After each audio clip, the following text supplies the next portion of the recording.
United Nations Convention on the Law of the Sea. Article 144. Transfer of technology. 1. The authority shall take measures in accordance with this convention.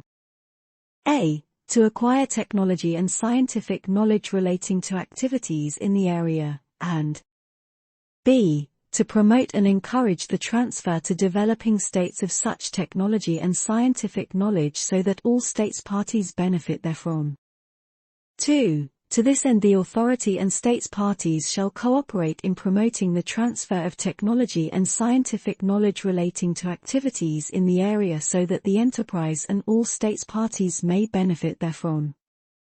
In particular they shall initiate and promote A. Programs for the transfer of technology to the enterprise and to developing states with regard to activities in the area, including, inter alia, facilitating the access of the enterprise and of developing states to the relevant technology, under fair and reasonable terms and conditions.